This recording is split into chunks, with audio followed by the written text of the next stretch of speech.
everyone, Chris here, and welcome to my channel, and welcome to this week's reading vlog. So it is now July, and that means Whatever-thon is officially over, and it is actually now July 3rd. I needed a few days to recover from Whatever-thon, and on top of that, July 1st was so incredibly hot, and then I was hoping that July 2nd would be nicer, and it was temperature-wise, but it was a lot more humid, so it actually felt hotter on July 2nd than it did on July 1st, so I didn't feel like filming. And again, after the insane month that was June, I needed a couple days break. Though that doesn't mean I didn't read, because I definitely did. My biggest goals for July, besides getting through my TBR, is going to be getting caught up on filming and editing because I am so far behind. Today, I sat down and picked out my summer covers, so I've got those picked out. I just need to sit down and film the video. I have picked out my next round of 5-star predictions, so again, I can sit down and film that video. I have my Questathon TBR, which I'm going to talk about a book I've read on it, but I still haven't filmed the video yet. Hopefully I can do that tomorrow. I was going to do it tonight, and then fireworks started going off because I forgot that it's time to celebrate America. Woo. So it made that hard because the cats were freaked out by the fireworks, and there's just no way I was going to film with that going on. So it is quiet at the moment, so I'm hoping to sneak this clip in. So rolling over from June, books that I didn't finish, but I want to finish, are Rotten to the Core, which is the 7th or 8th book? 8th book, I think it's the 8th book. In the Lady Hardcastle mystery series, I'm really enjoying it. I just had other priorities because it didn't really fit any of my bingo boards. I have Malice by John Gwynne, which I set down and haven't picked back up. I'm on page 364. I am enjoying it. I have Valor. I would like to read Valor. I just need to get through this. I actually found out that I could get a library card through the New York Public Library. And I did not know that. So as a resident of New York State, I can get it free. And while I don't live in New York City, which means I can't check books out of the library physically, I have access to their online catalog, and they have an audiobook for Malice. So I'm actually waiting for that to come in because I think it will help with some of the pronunciation and just help cement the things that are going on in this world for me before I read Valor. And I can always get the audiobook of Valor through Audible. I believe it's on Audible. So I will definitely be continuing on with this at some point this month. I also have The Unlikely Escape of Uriah Heep. I managed to get to page 130 before I set it down because I realized I wasn't going to be able to finish it. And I had other ways to complete my bingos, and I was enjoying this, so I do want to get back to it at some point. I'm just feeling really burnt out, I think, on any book that I had to pick up in June and got really excited for my July TBR. So I'm going to share with you what I've read off of that. First, I'm going to go with the book that I'm partway through, and that is Heart of Flames. This is the sequel to Crown of Feathers, and I am now on page 142. So I'm making slow but steady progress. And in this book, in addition to Veronica, Sev, and Tristan, we have at least 2 new POVs at the point I'm at. And it is interesting to get things from these characters' perspectives. They're both characters we met in book 1. So it is interesting to see certain things that are happening from their point of view, and I'm quite enjoying adding them in. I'm listening to the audiobook of this as well through the New York Public Library, and it has different voice actors for each of the characters, which has really helped bringing them to life. I'm really enjoying the second installment, and I'm very curious as to what is going to happen in this book and how the characters are going to continue to develop. As for books I finished, I read Aunt Dimity's Death, and I'm going to think 4.25 stars on this. This is a reread for me, and it is the first book in the Aunt Dimity series, and in this series we're following Lori, who ends up finding out that Aunt Dimity died.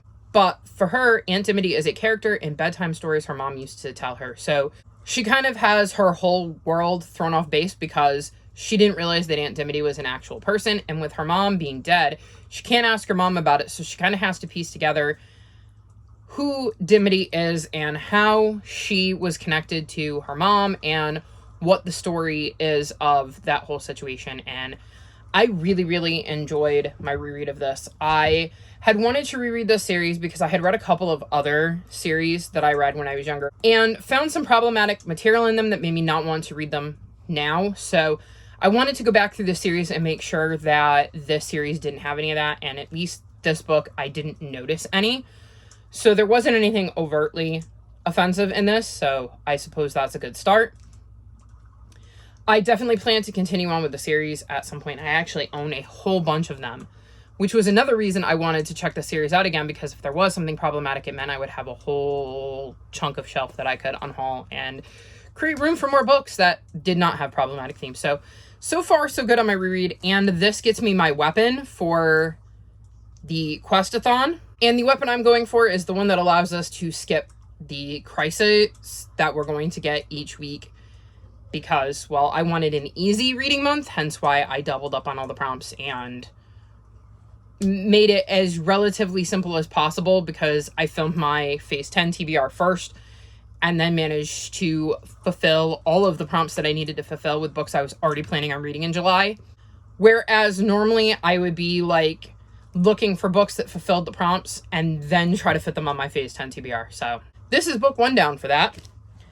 Then I realized that An Impossible Imposter was not overdue, but going to be overdue because I couldn't renew it. And so I picked this one up next. This is the 7th book in the Veronica Speedwell mystery series. And Veronica is a lepidologist who solves various mysteries throughout the series with the help of Stoker, who I believe would be like a taxidermist. Like, he deals with like dead animals and stuffing them and stuff. They are quite the pair, and I think I'm going 4.25 stars on this as well. This is a historical fiction mystery. And in this one, they are trying to figure out whether Jonathan Hathaway, who was thought to have been lost in a volcano eruption, is actually Jonathan Hathaway.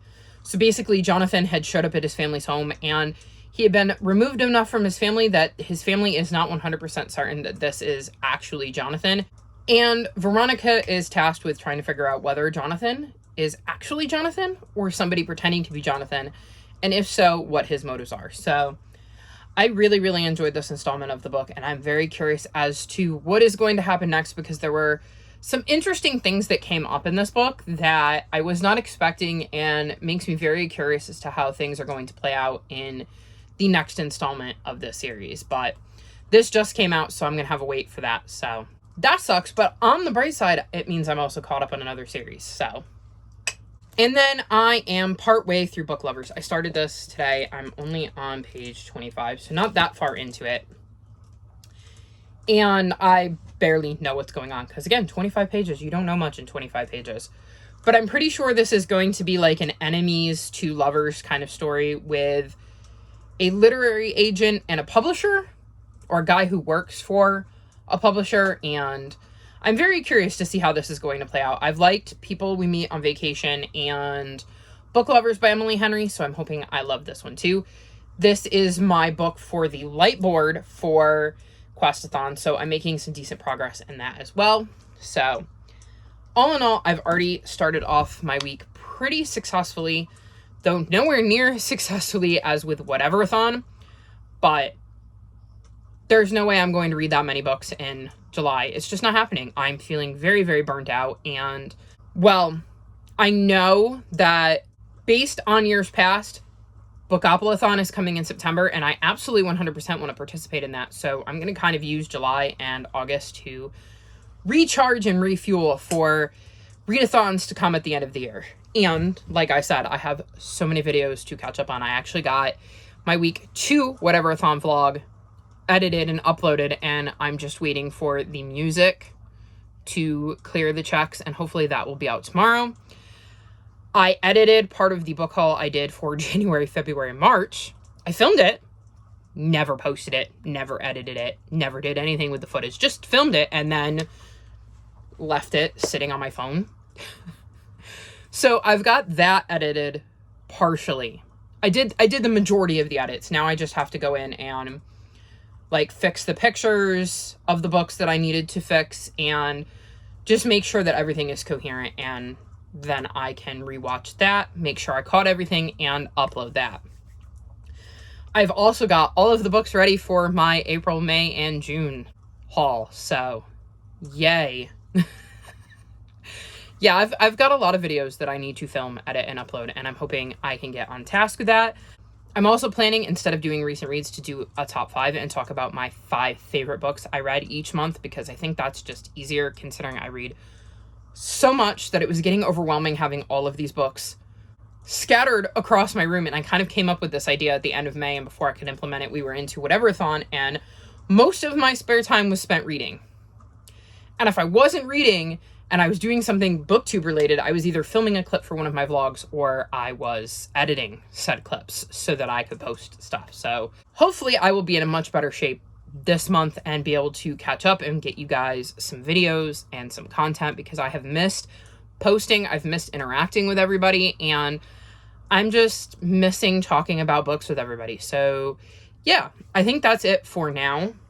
I am going to go read some more of Book Lovers, because I was enjoying what I was reading, and I'm in a very reading sort of mood, and I want to jump on that, because there could be points I slumped this month just because of the burnout from Whatever-a-thon, but I wanted to get this video started considering it is already the 3rd and this only goes through the 7th, and I'm just a little behind. So that is what I've read. I will check back in with you all soon and enjoy whatever cat clip I insert in here, because that is the only interesting thing I have for B-roll. So I hope you guys are still enjoying all of the cat videos.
So the first week of July is officially over, and I'm now checking in to wrap this up. I'm pretty sure this is only the second time I'm checked in. Like, I think I filmed the clip to start this video, and now I'm wrapping it up.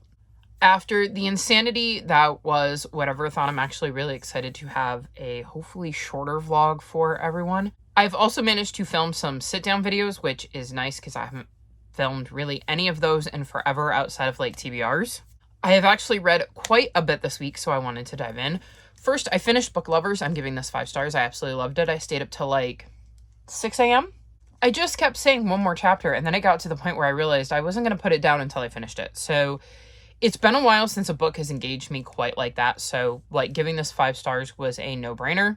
In this, we're following a literary agent named Nora, who goes on vacation to a sleepy little town with her little sister and ends up running into Charlie, who is an editor that she has met before, and it wasn't the best meeting. And she was definitely not expecting to run into him in this sleepy little town that her sister brought her to. And she keeps running into him. So she's got this guy where she doesn't have the best impression of him, and she keeps running into him, and they're both involved in the book world. And we get to see a lot of her relationship with her sister. That is very, very important to this book. We do really spend quite a bit of time focusing on that as well. So I like that there is a balance between our main characters and their potential relationship and the relationship the characters had with other people in their lives. So I really, really enjoyed that.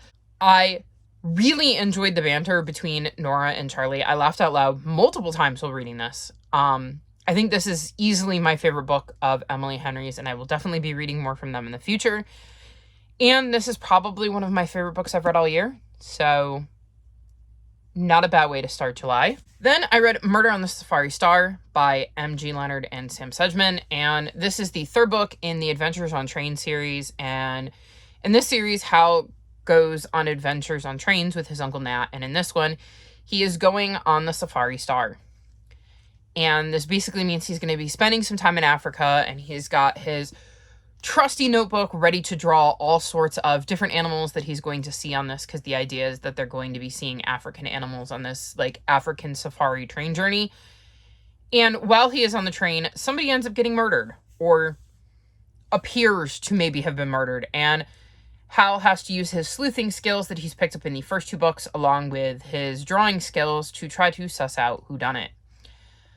I think I'm going 4.5 stars on this one. I did not figure out who did it, though I did consider who did it at one point. Like, I really liked how the book kept me guessing and bouncing back and forth between people and never quite landing on one as being our main suspect. I enjoyed getting to see Hal interact with these train passengers, and this one felt a little bit different, with the fact that obviously murder is a much bigger deal than like the kidnapping and the theft that he had to deal with in the 2 previous books. I really liked the backdrop of Africa and getting to see the animals that reside there and hearing more about them and kind of learning a little bit about what those animals live with, and just really learning more about them in general and like what you would see if you went to these countries, because this is not a real train, but it was based on real events. It says the Safari Star is fictional, but it's inspired by several famous luxury railway journeys that you can take across South Africa. So I think that's kind of cool that they drew inspiration from real life and tried to incorporate that into this fake story. I'm still really, really, really loving this series, and I believe book 4 is out in the UK. And I'm jealous because I wish I could read it. But I guess I'm waiting until it comes out here, which I suppose is not the worst thing in the world. At least I know I'll get it at some point. So I look forward to the point where I can continue on with the series. And for now, I am excited to be caught up by American standards. Then I read Dear Luna, and this is the 3rd and final book in the On Luna Time trilogy. And basically in the first book, we follow Vanessa, and she ends up jumping off of a pier on the full moon around her 18th birthday and travels back in time. And this is something that she learns all of the women in her family have been able to do. And this is kind of the end to the story. I ended up enjoying this a lot more than I thought I was going to. I wasn't quite sure what to expect in book 3, but I'm glad that I did read it. I think I'm going like 4-ish stars. I liked seeing how Vanessa's story wraps up and how the author went about creating the storyline for the 3rd book. And it's really, really hard to talk about because there is no way to talk about what happens in this book without spoiling the other 2 books, like 0. So I'm just not even going to bother. But I did really, really enjoy it. I like the series as a whole. I can see how it might not be for everybody because of, again, things I can't really get into because they're technically spoilers. But there is a thing that exists within the books that I can see how it would annoy some people. But it didn't bother me. So at the end of the day, that's really what matters. I enjoyed it. And since I'm the one that had to read it, that's all that matters. So yeah, I think I'm going 4 stars, and I can check another series off of my series to continue list, which is really nice. Very happy about that. Next, I read The Case of the Cryptic Crinoline, and this is the 5th book in the Enola Holmes series, and I think I'm going 4.5 stars. There is a character in here who, after talking it over with Naomi from Naomi's bookshelf, bugs me. And it wasn't something I really gave any thought to, but Naomi made a great point about them. And I don't know if I should say, because I feel like it's maybe a spoiler. So if you don't want to know anything, I would say just skip forward a little bit. Actually, I'll put the book down, and when I pick the book back up, then you'll know that I've passed a little bit of a spoiler. So basically, there is a character we meet in this book who is basically pretending to be bedbound and really doesn't leave the house, doesn't leave their room, doesn't leave their bed.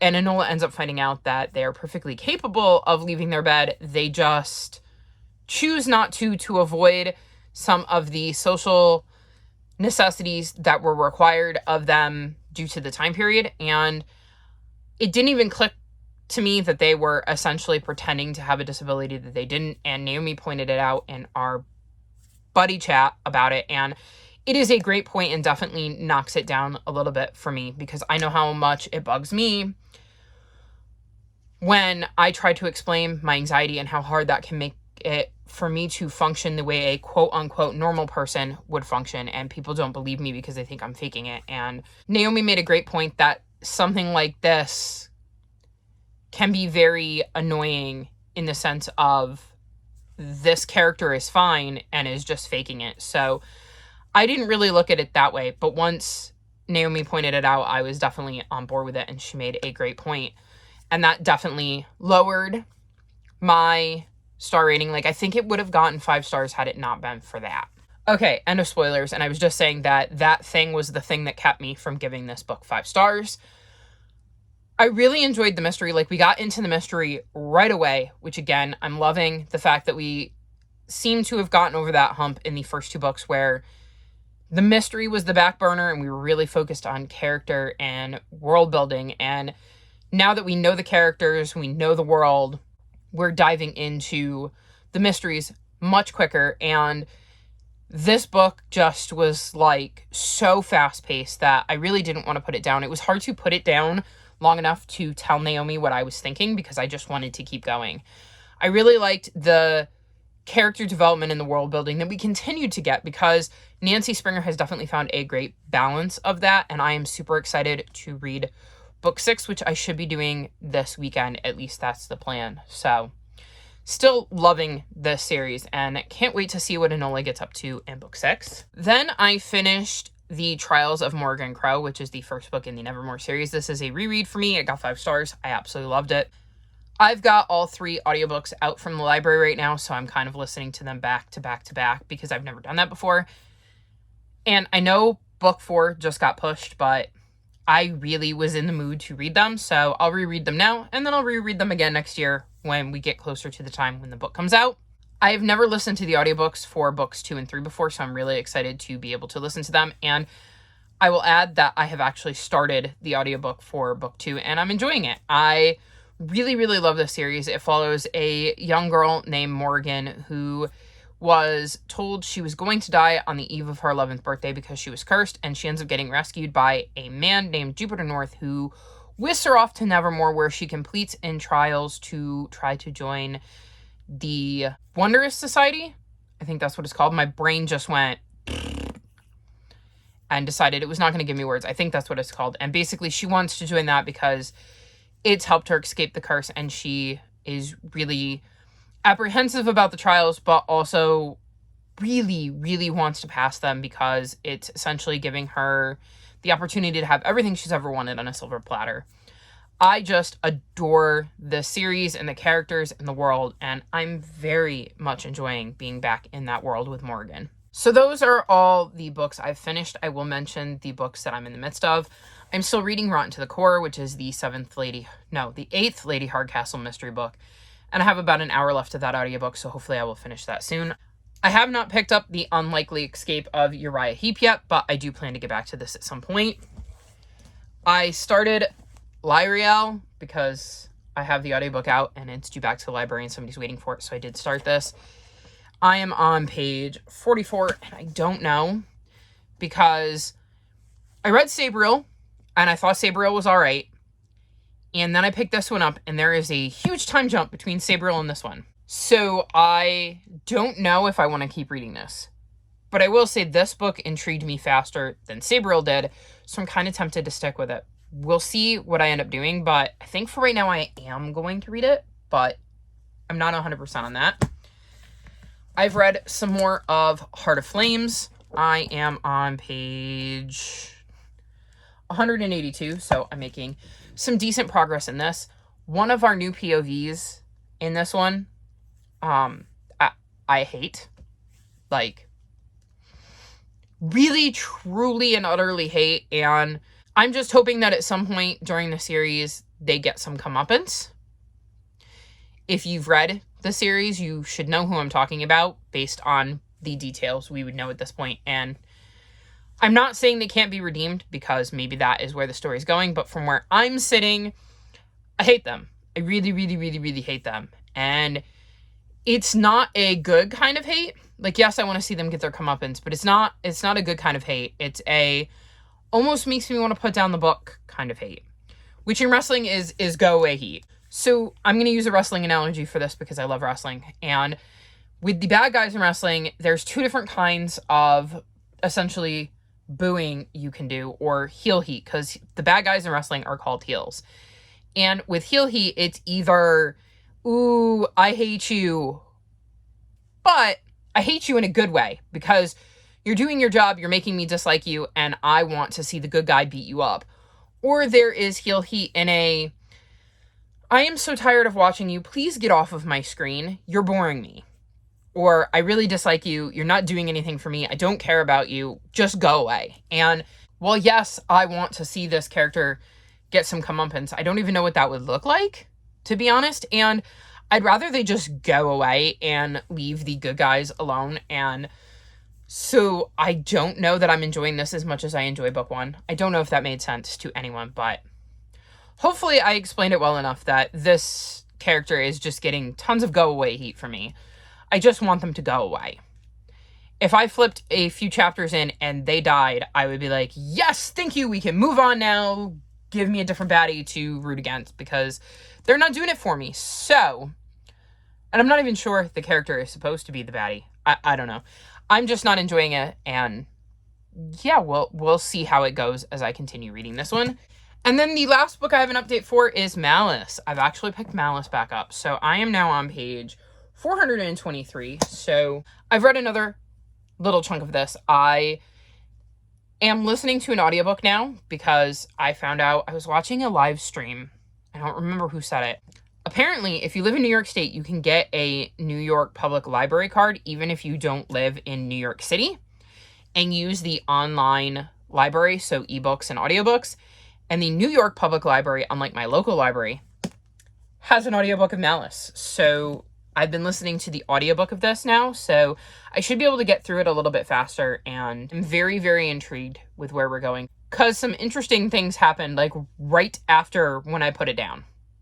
If I had just read a couple more chapters, I don't think I would have put it down, because everything kind of changed, and now I'm very curious to see where things are going and what is going to happen to these characters next, because I'm not sure what is going on, because I feel like there's a lot I still don't know. So I'm definitely still enjoying this, and this is going to be a priority for the coming week. So I believe that's everything. My goals for the coming week are to hopefully finish some of the books that I'm in the midst of, continue to make progress on the TBR, which is back there, edit videos, post videos. I'm actually fiddling with trying to figure out how to do live streams, because I would love to do reading sprints, but right now I have one computer, which is behind me, which there is no way I can use for live streaming because the fan on it is busted, has been since I got it, but I got it at the very beginning of the pandemic, so like there was nothing I could really do about that. And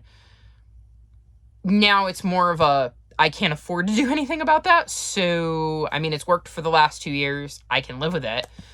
But you can't hear me, because the test I did, all you could hear was the fan. It completely drowned out my voice. And then this one, with my handy dandy reading log up, this one's getting some weird feedback. Like, I will be sitting there and looking at something and trying to figure out how to work something.